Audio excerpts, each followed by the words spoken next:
Bharat Ratna doctor Bhimrao Ambedkar ಅವರಿಗೆ ಕೋಟಿ ಕೋಟಿ ನಮನ. ಇವರ ಜೀವನವನ್ನು ಆಧರಿಸಿ ಈ ಧಾರಾವಾಹಿಯನ್ನು ನಿರ್ಮಿಸಲಾಗಿದೆ. ರಾಷ್ಟ್ರಕ್ಕೆ, ರಾಷ್ಟ್ರದ ಜನರಿಗೆ ಅಂಬೇಡ್ಕರ್ ಕೊಡುಗೆ ಅಪಾರ. ಹಲವಾರು ಅಧಿಕೃತ ಪುಸ್ತಕಗಳನ್ನು ಆಧರಿಸಿ ಈ ಕಥೆಯನ್ನು ತಮ್ಮ ಮುಂದೆ ಇಡಲಾಗಿದೆ. ಈ ಧಾರಾವಾಹಿಯನ್ನು ವಾಹಿನಿಯು ನಿಷ್ಠೆಯಿಂದ ನಿರ್ಮಿಸಿದ್ದು, ಬಾಬಾ ಸಾಹೇಬರ ಜೀವನ ಮತ್ತು ಸವಿಸಿದ ಹಾದಿ ಪ್ರತಿಯೊಬ್ಬರಿಗೂ ಸ್ಫೂರ್ತಿ ನೀಡುತ್ತದೆ ಎಂಬುದನ್ನು ವಾಹಿನಿಯು ಬಲವಾಗಿ ನಂಬಿದೆ. ಸರಿ, ಹಾಗಾದ್ರೆ ಲೈಟ್ ಹಾಕ್ಸ್ಕೊ ನೋಡೋಣ. ನಾನ್ ದಿನ ಎಣ್ಣೆ ಹಾಕೋದಕ್ ಬರ್ತೀನಿ. ನಾನು ನೋಡೇ ಬಿಡ್ತೀನಿ. ನಡಿಯೋ.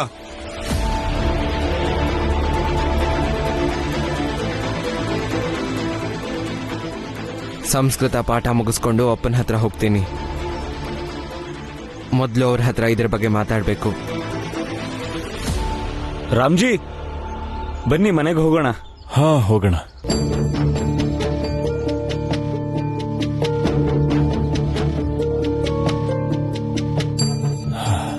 ರಾಮ್ಜಿ, ನಿಂಗೇನಾದ್ರೂ ಜವಾಬ್ದಾರಿ ಇದೆಯೋ ಇಲ್ವೋ?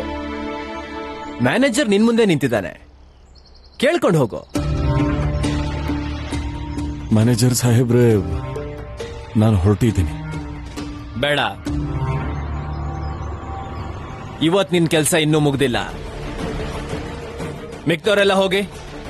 ಕೇಳಿಸ್ಕೊಂಡ್ರಿ ತಾನೆ? ಹೊರಡಿ, ಇನ್ನು ಹೊರಡಿ ಹೊರಡಿ.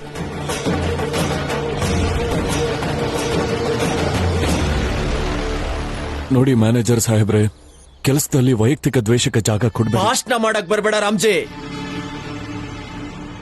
ಇಲ್ಲಿ ನೀನೊಬ್ಬ ಯಕಶ್ಚಿತ್ ಕೆಲ್ಸಗಾರ, ನಾನ್ ನಿನ್ನ ಮ್ಯಾನೇಜರ್. ನಾನ್ ಹೇಳ್ದಂಗೆ ಮಾಡ್ಬೇಕು ಅಷ್ಟೇ. ಹೋಗೋ.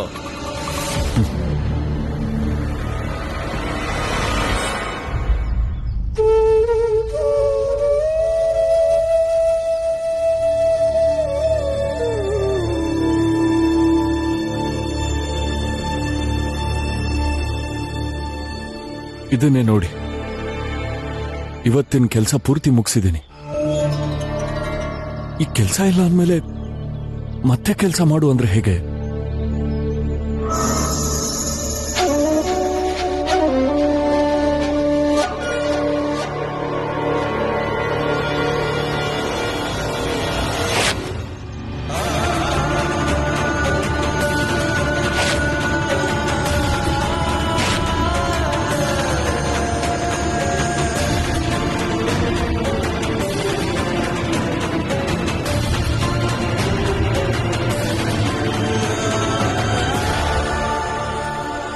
ಅವಮಾನ ಆಗ್ತಿದೆ ಅಲ್ವಾ? ಹೇಳು. ಹೀಗ ಅವಮಾನ ಆಗ್ತಾನೆ ಇರುತ್ತೆ. ಒಂದು ಉಪಾಯ ಇದೆ. ನಿನ್ ಮಗ ಭೀಮ್ರಾವ್ಗೆ ಹೋಗಿ ಹೇಳು, ನನ್ ವಿಷಯಕ್ಕೆ ಯಾವತ್ತೂ ತಲೆ ಹಾಕ್ಬಾರ್ದು ಅಂತ.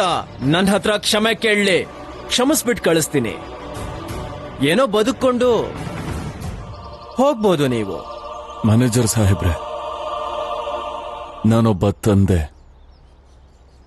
ಒಬ್ಬ ತಂದೆಯಾಗಿ ಮಗನ್ ಸೋಲನ್ನ ಕಣ್ಮುಂದೆ ನೋಡೋದಿದೆಯಲ್ಲ, ಅವಮಾನದ ವಿಷಯ. ನಮ್ದು ಕೆಳವರ್ಗನೇ ಇರ್ಬೋದು, ಆದರೆ ಈ ಅಪ್ಪನ ಗುಂಡಿಗೆ ಮತ್ತೆ ಧೈರ್ಯ ಬಹಳ ದೊಡ್ಡದಿದೆ.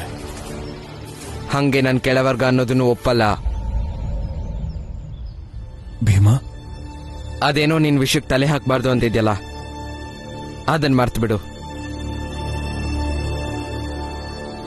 ನಿನ್ನ ಕಣ್ಣು ಮುಂದೆನೆ ನಾವು ತಲೆಗೆತ್ರಕ್ ನಿಂತು ನಮ್ಮ ಗೌರವಕ್ಕೋಸ್ಕರ ನಾವು ಸದಾ ಹೋರಾಡ್ತಾನೆ ಇರ್ತೀವಿ. ಕಂಡೋರ್ ಕಾಲಕ್ಕೆ ಬೀಳೋಕ್ಕಿಂತ ನಮ್ಮ ಘನತೆಗೋಸ್ಕರ ಹೋರಾಟ ಮಾಡೋದ್ರಲ್ಲೇ ಹೆಮ್ಮೆ ಇದೆ. ನಾನು ಈ ರಾಮ್ಜಿ ಅವ್ರ ಮಗ. ಇವ್ರ ಹೆಗಲ್ ಮೇಲಿರೋ ಹೊರೆನ ನಾನೇ ಕೆಳಗಿಳಿಸ್ತೀನಿ. ಅದು ನನ್ನ ಕರ್ತವ್ಯ.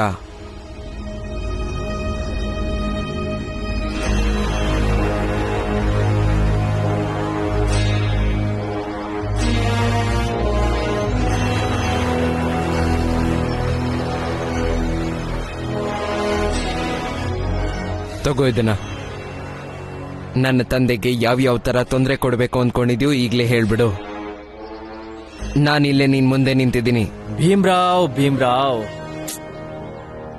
ಇದು ಕಾರ್ಖಾನೆ, ಕಾಲೇಜ್ ಅಲ್ಲ. ಪ್ರಿನ್ಸಿಪಲ್ ಮತ್ತೆ 2-3 ಜನ ಶಿಕ್ಷಕರನ್ನ ಜೊತೆಲಿಟ್ಕೊಂಡು ಹೋರಾಟ ಮಾಡಕ್ಕೆ. ಅದನ್ನೇ ನಾನು ಹೇಳ್ತಿರೋದು. ಇದು ಕಾರ್ಖಾನೆ, ಕಾಲೇಜ್ ಅಲ್ಲ. ಇಲ್ಲಿ ಕೂಲಿ ಕೆಲಸ ಮಾಡೋರೆಲ್ಲ ನಿಮ್ಮ ತರ ಮೇಲ್ವರ್ಗದವ್ರಲ್ಲ. ಇಲ್ಲಿ ಪೊಲೀಸ್ನವ್ರು ಬಂದಾಗ ನೀವ್ ಹೋಗಿ ಇದು ನಮ್ಗಳ ವಿಚಾರ, ಇದನ್ನ ನಾವೇ ಸರಿ ಮಾಡ್ಕೋತೀವಿ ಅಂತ ಹೇಳಕ್ಕೂ ಆಗಲ್ಲ. ನೀವು ತಪ್ಪಿತಸ್ಥರು ಅಂತ ಹೇಳಕ್ಕೆ 1000 ಸಾಕ್ಷಿ ಸಿಗುತ್ತೆ ಇಲ್ಲಿ. ಆಗ ನೀವೇ ನಮ್ಮ ಮುಂದೆ ಮಂಡಿಯೂರ್ಬೇಕಾಗತ್ತೆ.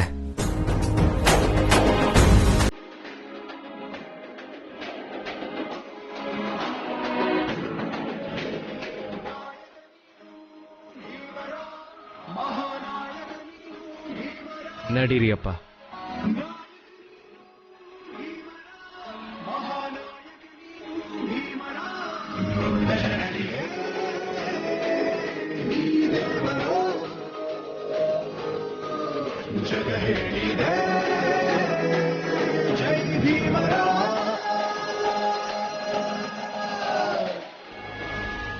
ಭೀಮ್ರಾವ್ ಸರಿಯಾಗಿ ಉತ್ತರ ಕೊಡ್ತಾನೆ ಮಾತ್ರ. ಉತ್ತರ ಕೊಡದೆ ಇದ್ದಿದ್ರು ಸರಿ ಹೋಗ್ತಿತ್ತು. ಆದ್ರೆ ನಿನ್ನ ಹತ್ರ ಹೇಳಿದ್ದೆ ನಾನು, ಎಲ್ಲ ವಿಷಯಕ್ಕೂ ಜಗಳ ಆಡ್ಬೇಡ ಅಂತ. ಅದೇನೋ ಸರಿಯಪ್ಪ. ಆದ್ರೆ ನಿಮ್ ವಿಷಯಕ್ಕೆ ಬಂದ್ರೆ ನಾನ್ ಜಗಳ ಮಾತ್ರ ಅಲ್ಲ, ಹೋರಾಟ ಮಾಡಕ್ಕೂ ಸಿದ್ಧ. ಬೇಡ, ಇನ್ಮೇಲೆ ನಾನ್ ಕೆಲಸ ಮಾಡೋ ಜಾಗಕ್ಕೆ ಬರ್ಬೇಡ ನೀನು. ಯಾಕೆ ಬರಬಾರ್ದು? ಯಾಕೆಂದ್ರೆ ನಾನ್ ನಿನ್ ಕಾಲೇಜಿಗೆ ಬರ್ತೀನ ಹೋರಾಟ ಮಾಡಕ್ಕೆ. ಅಪ್ಪ, ಚಿಕ್ಕ ವಯಸ್ಸಿಂದ ನನ್ನ ಎಲ್ಲ ಹೋರಾಟಕ್ಕೂ ನೀವು ಜೊತೆಯಾಗಿ ನಿಂತಿದ್ದೀರಾ. ಈಗ ನಿಮಗ್ ವಯಸ್ಸಾಗಿದೆ ಅಂದ್ಮೇಲೆ ನಾನಿನ್ನು ಗಟ್ಮುಟ್ಟಾಗಿದ್ದೀನಿ. ನನ್ನ ಹೋರಾಟನ ನಾನೇ ಮಾಡ್ಕೋತೀನಿ. ಪುರಂಜನ್ ನನ್ನ ಜೊತೆ ಇದ್ದಾನೆ, ಸಾಕು. ನೀನು ನನ್ನ ಕಾರ್ಖಾನೆಗೆ ಬರಬೇಡ ಅಷ್ಟೇ.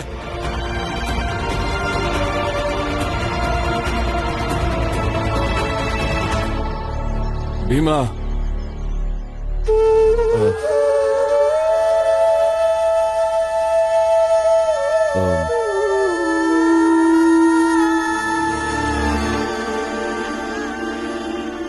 ನೋಡು ಭೀಮಾ, ನಿನ್ನ ಅವಶ್ಯಕತೆ ಬಂತು ಅಂದಾಗ ನಾನೇ ನಿನ್ ಖಂಡಿತ ಹೇಳ್ತೀನಿ. ಆದ್ರೆ ಇಂಥ ವಿಷಯದಲ್ಲಿ ನೀನ್ ಸಿಕ್ಕಾಕೊಂಡು ನಿನ್ ದಾರಿ ತಪ್ಪೋದು ಬೇಡ. ನಮ್ಮಿಂದ ನೀನು ಇನ್ನಷ್ಟು ಕಷ್ಟ ಅನುಭವಿಸೋದು ನನಗಿಷ್ಟ ಇಲ್ಲ. ಆದ್ರೆ ಭೀಮಾ, ನೀನ್ಯಾಕ್ ಬಂದೆ ಅಂತ ಹೇಳಿಲ್ಲ? ಮಾವ, ಇವತ್ತೊಂದು ಘಟನೆ ನಡೀತು. ಅದ್ರ ಬಗ್ಗೆ ಅಪ್ಪನ ಹತ್ರ ಮಾತಾಡ್ಬೇಕಿತ್ತು. ಏನ್ ಘಟನೆ ಅದು?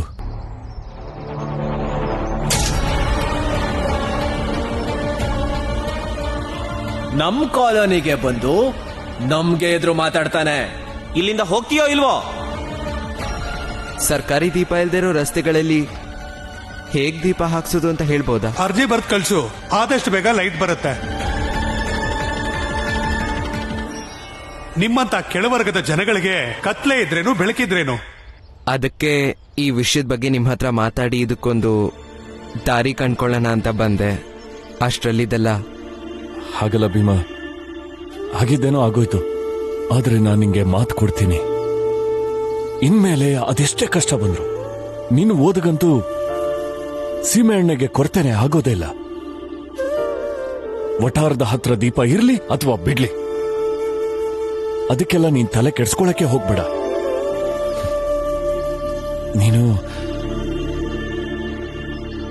ನೀನು ಓದಿನ ಮೇಲೆ ಗಮನ ಕೊಡು ಸಾಕು.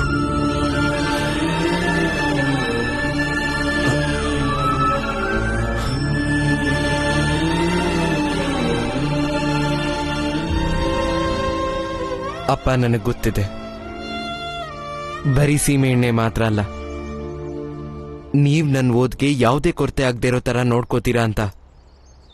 ಆದ್ರೆ ಲೈಟ್ ಹಾಕ್ಸೋದು ಕೇವಲ ಓದಿನ ಸಲುವಾಗಲ್ಲ, ಅದು ನಮ್ಮ ಹಕ್ಕು. ನಾವು ಕೆಳವರ್ಗದವರನ್ನ ಒಂದೇ ಕಾರಣದಿಂದ ನಮ್ಮಿಂದ ಕಿತ್ಕೊಂಡಿದ್ದಾರೆ. ಇದೇ ನಮ್ಮ ಹೋರಾಟ. ಎಲ್ರಂತೆ ನಮಗೂ ಸಮಾನ ಹಕ್ಕು ಸಿಗ್ಬೇಕು. ಸರ್ಕಾರ ನಮಗೆ ಬೆಳಕು ಕೊಡ್ಲೇಬೇಕು ಅಪ್ಪ.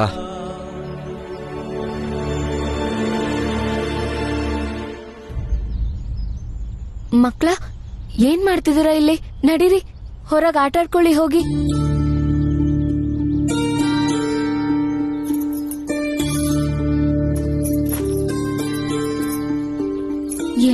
ಇರ್ಬೋದು?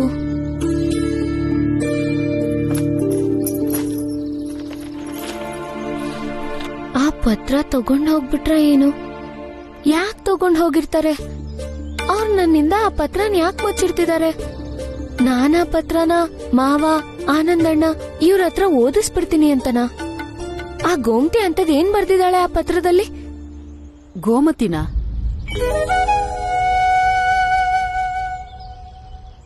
ಏನ್ ಗೋಮತಿ ಅಂದಿಯಲ್ಲ? ಅದು ನದಿ, ಗೋಮತಿ ನದಿ. ಆ ಸರ್ಸಮ್ಮ ಹೇಳ್ತಿದ್ರು ಅವ್ರ ಹಳ್ಳಿಲಿ ಗೋಮತಿ ನದಿ ಇದೆಯಂತೆ, ಯಾವಾಗ್ಲೂ ತುಂಬಿರುತ್ತಂತೆ. ಅಷ್ಟೇ, ಅದ್ರ ಬಗ್ಗೆ ಯೋಚಿಸ್ತಿದ್ದೆ. ಅದ್ ಯಾವಾಗ್ಲೂ ತುಂಬಿದ್ರೆ ಅಲ್ಲಿರೋರ್ಗೆ ನಷ್ಟ ಆಗ್ಬೋದಲ್ವಾ? ಹಾ, ಅದೇನೋ ಸರಿ. ಆದ್ರೆ ಅದ್ರ ಬಗ್ಗೆ ನೀನ್ ಯಾಕೆ ಯೋಚನೆ ಮಾಡ್ತಿದ್ಯಾ? ಅತ್ತೆ, ಆ ಗೋಮತಿ ತುಂಬಾ ಕೆಟ್ಟವಳು. ರಮಾ, ಹೋಗ್ ಅಡ್ಗೆ ಮನೇಲಿ ಅತ್ತೆಗೆ ಸ್ವಲ್ಪ ಸಹಾಯ ಮಾಡು. ಪಾಪ ಒಬ್ರೇ ಮಾಡ್ತಿದ್ದಾರೆ. ಅವಳು ಯಾಕೆ ಮಾಡ್ಬೇಕು? ಅವಳು ಇಡೀ ದಿನ ಅಂಗಡಿಲಿ ಕೆಲಸ ಮಾಡಿ ಸುಸ್ತಾಗಿರ್ತಾಳೆ. ಇನ್ ಮನೇಲೂ ಕೆಲಸ ಮಾಡ್ಬೇಕಾ? ನೀನೇ ಬಂದು ನಂಗೆ ಸಹಾಯ ಮಾಡು ಬಾ. ಅತ್ತೆ, ನಾನ್ ಪ್ರತಿದಿನ ಮಾಡ್ತೀನಲ್ಲ. ಸಂತೆಯಿಂದ ಸ್ವಲ್ಪ ಸಾಮಾನ್ ತರೋದಿತ್ತು, ಅದಕ್ಕೆ ರಮಾ ಹೇಳ್ದೆ ಅಷ್ಟೇ.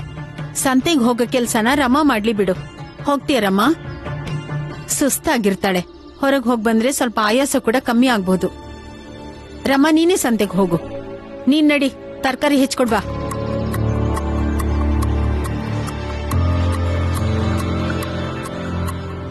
ಸಾಬೂನು, ತಲೆಗೆ ಹಚ್ಕೊಳ್ಳೋ ಕೊಬ್ಬರಿ ಎಣ್ಣೆ, ನಾನ್ ರಾತ್ರಿ ತಗೊಳ್ಳೋ ಔಷಧಿ ಎಲ್ಲಾ ತಗೊಂಡ್ ಬರ್ಬೇಕು.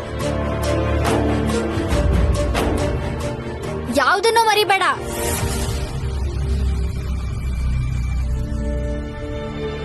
ಲಕ್ಷ್ಮಿ,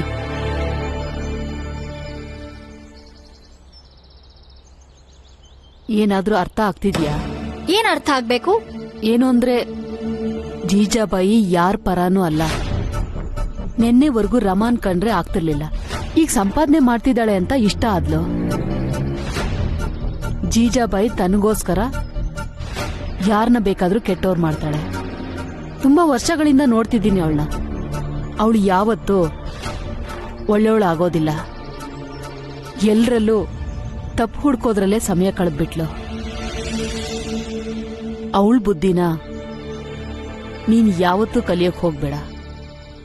ಆದ್ರೆ ನಂಗೆ ಏನ್ ಅರ್ಥ ಆಗಲ್ಲ ಅಂದ್ರೆ, ನಿಮ್ಗೆ ಯಾಕೆ ಅತ್ತೇನ್ ಕಂಡ್ರೆ ಆಗಲ್ಲ?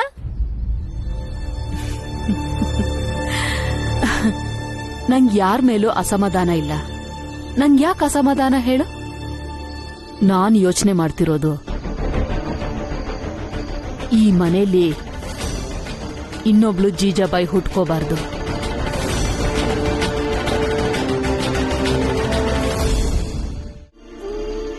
ಒಟ್ಟಾರದಲ್ಲಿ ದೀಪ ಹಾಕ್ಲಿ ಅಥವಾ ಬಿಡ್ಲಿ, ನೀನು ಅದಕ್ಕೆ ತಲೆ ಕೆಡಿಸ್ಕೋಬೇಡ. ನೀನು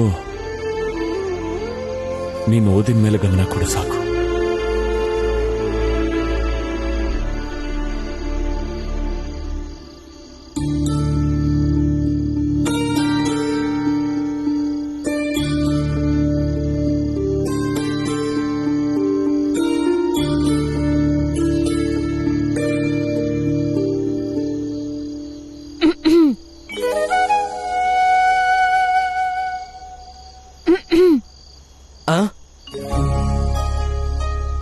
ಅದು ನೀವು ಆ ಪತ್ರಕ್ಕೂತ್ರ ಬರ್ದ್ ಕಳ್ಸಾಯ್ತಾ?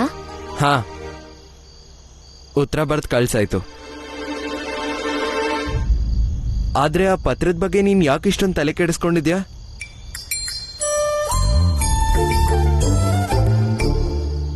ನಾನ್ಯಾಕೆ ತಲೆ ಕೆಡಿಸ್ಕೊಳ್ಳಿ?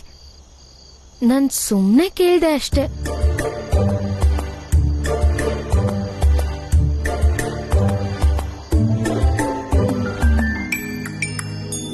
ಅದ್ ಸರಿ, ನೀವಾ ಗೋಮತಿನ್ ಎಲ್ ಭೇಟಿ ಮಾಡಿದ್ರಿ?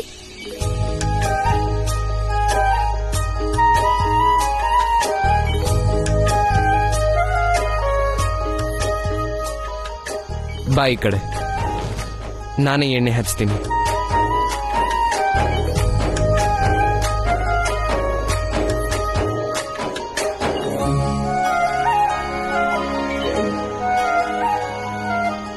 ಹೇಳಿ, ಗೋಮತಿ ಎಲ್ಲಿ ಸಿಕ್ಕಿದ್ಲು?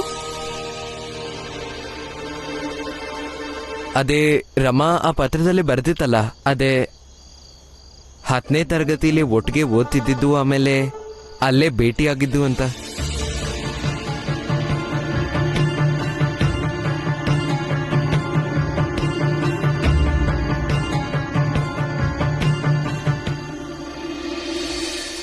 ಚೆನ್ನಾಗಿದ್ಲ ಅವಳು? ಪತ್ರದಲ್ಲೇ ಬರ್ದಿತ್ತಲ್ಲ ರಮಾ, ಅವಳ ಮೂಗ್ನ ನಾನು ಟೊಮ್ಯಾಟೊ ಅಂತ ಕರೀತಿದ್ದೆ ಅಂತ.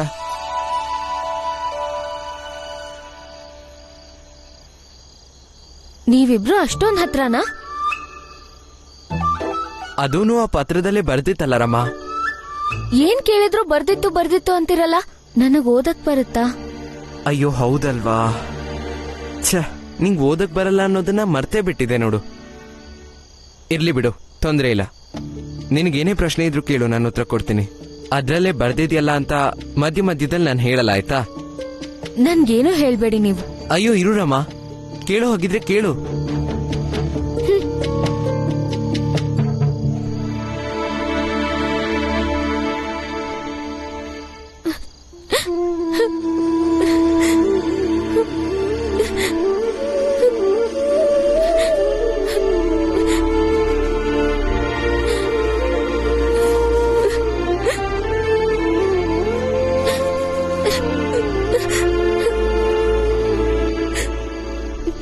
ನನ್ನ ಕ್ಷಮಿಸು ರಮಾ, ನಿನ್ನ ಈ ಕಣ್ಣೀರಿಗೆ ನಾನೇ ಕಾರಣ.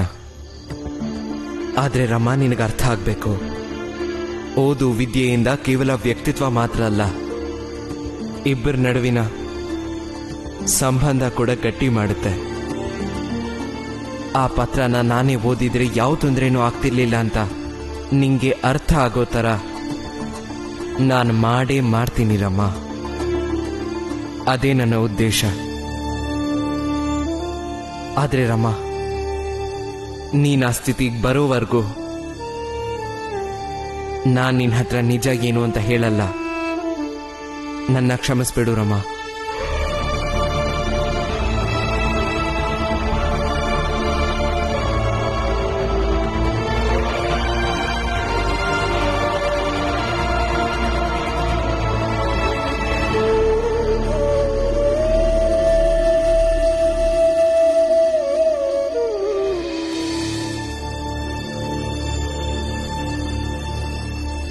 ಅಪ್ಪ, ಇದು ಬರೀ ನನ್ನ ಓದಿನ ಪ್ರಶ್ನೆ ಅಲ್ಲ.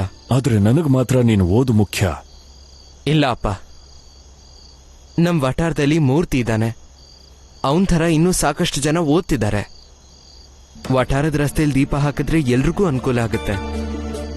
ಎಲ್ಲಕ್ಕಿಂತ ಮುಖ್ಯವಾಗಿ ನಮ್ಮ ರಸ್ತೆಗಳಿಗೆ ದೀಪ ಪಡೆಯೋದು ನಮ್ಮ ಅಧಿಕಾರ. ಆಯ್ತಾ ನಿಂದು? ಹೋಗ್ ಮಲ್ಕೋ ಹೋಗು. ಇಲ್ಲ ಅಪ್ಪ, ನೀವು ಹೋಗ್ಬೇಡಿ. ದಯವಿಟ್ಟು ನನ್ನ ಮಾತು ಕೇಳಿಸ್ಕೊಳ್ಳಿ. ನಂಗೆ ನಿಮ್ ಸಲಹೆ ಬೇಕಪ್ಪ. ಇಲ್ಲಿ ನೀವ್ ನನಗ್ ಹೇಳಿ, ಯಾವ ಅಧಿಕಾರಿನ ಭೇಟಿ ಮಾಡಿದ್ರೆ ನಮ್ ಮಾತು ಕೇಳ್ತಾರೆ, ನಮ್ ಕೆಲ್ಸ ಮಾಡ್ತಾರೆ ಅಂತ. ಇದೊಂದು ವಿಷಯದಲ್ಲಿ ನನಗ್ ಸಹಾಯ ಮಾಡಿ. ಉಳ್ದಿದ್ದು ಈ ವಠಾರಕ್ಕೆ ಹೇಗ್ ದೀಪ ಹಾಕಿಸ್ಬೇಕು, ಮೇಲ್ನೋರು ನಮ್ಗೆ ಲೈಟ್ ಹಾಕೋದನ್ನ ಹೇಗ್ ತಡೀತಾರೆ ಅನ್ನೋದನ್ನ ನಾನೇ ನೋಡ್ಕೋತೀನಿ. ಅದು ವಾ ಭೀಮಾ ವಾ, ಇನ್ನೊಂದು ಹೊಸ ನಾಟಕ ಶುರು ಮಾಡ್ಕೊಂಡಿದ್ಯಾ? ಏ ಮಂಚಯ್ಯ, ಸರ್ಸಮ್ಮ, ರಘು, ಬನ್ರಪ್ಪ, ಬನ್ನಿ ಬನ್ನಿ ಬನ್ನಿ, ಹೊಸ ನಾಟಕ ಶುರು ಆಗಿದೆ, ಬನ್ನಿ ಬನ್ನಿ ಬನ್ನಿ. ಮುಂದೆ ಬೀಸೋ ಬಿರುಗಾಳಿ ಬಗ್ಗೆ ಮಾಹಿತಿ ಕೊಡ್ತೀನಿ, ಬನ್ನಿ.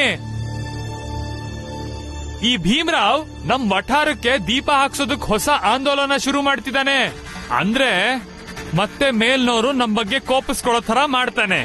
ಆಗ್ಲೇ ಆ ನರೋತ್ತಮ್ ಜೋಶಿ ಅವರು ನಮ್ ಬಗ್ಗೆ ಸಿಟ್ಟಾಗಿದ್ದಾರೆ. ಈಗ ಮತ್ತೆ ಸಿಟ್ಟು ಬರ್ಸಿದ್ರೆ ನಮ್ಮನ್ನ ಇಲ್ಲಿಂದ ಜಾಗ ಖಾಲಿ ಮಾಡಿಸೋದಂತೂ ಖಂಡಿತ. ನಮ್ಗೆ ಯಾವ ದೀಪನೂ ಬೇಕಿಲ್ಲ ಸದ್ಯಕ್ಕೆ. ಈಗ ಹೇಗಿದ್ಯೋ ಹಾಗಿದ್ರೆ ಸಾಕಾಗಿದೆ. ತಲೆ ಮೇಲೆ ಚಪ್ಟಿಕಲ್ ಹಾಕೊಳ್ಳೋ ಕೆಲ್ಸ ಮಾತ್ರ ಬೇಡ. ನೀನೇ ನೋಡಿದ್ಯಲ್ಲ ಭೀಮಾ, ಇಲ್ಲಿ ಇರೋರಿಗೆ ಯಾರಿಗೂ ಬೆಳಕ್ ಬೇಕಿಲ್ಲ. ಮತ್ ನೀನ್ಯಾಕೆ ಎಲ್ರ ಬಗ್ಗೆ ಯೋಚನೆ ಮಾಡ್ತಿದ್ಯಾ? ಇನ್ನು ನಿನ್ನ ಮೂರ್ತಿ ಮತ್ತೆ ಓದ್ತಿರೋ ಮಕ್ಕಳ ಬಗ್ಗೆ ನೀನು ಯೋಚಿಸ್ತಿದ್ಯಾ? ಅದರಲ್ಲಿ ಒಬ್ಬ ಹುಡುಗನಾದ್ರೂ ಬಂದ ಈಗ? ಇಲ್ಲ. ಯಾಕೆಂದ್ರೆ ಅವ್ರ ಅಪ್ಪ ಅಮ್ಮಂದ್ರು ಇಲ್ಲಿಗೆ ಬರಕ್ ಬಿಡ್ತಾ ಇಲ್ಲ. ನೋಡು ಭೀಮಾ, ಇನ್ನೊಂದು ಹೊಸ ತೊಂದರೆ ತಂದ್ಕೋಬೇಡ ನೀನು. ಅವ್ರ ಮಾತು ಸರಿ ಇದೆ ಬಿಡು. ನಿನ್ನೊಬ್ಬನಿಗೋಸ್ಕರ ಈ ಬೆಳಕಿನ ಸುಳಿಲಿ ಇಡೀ ಜನರಾಗ್ ಸಿಕ್ಕಾಕೋಬೇಕು ಹೇಳು? ಯಾಕೆ ಕಷ್ಟಪಡ್ಬೇಕವ್ರು?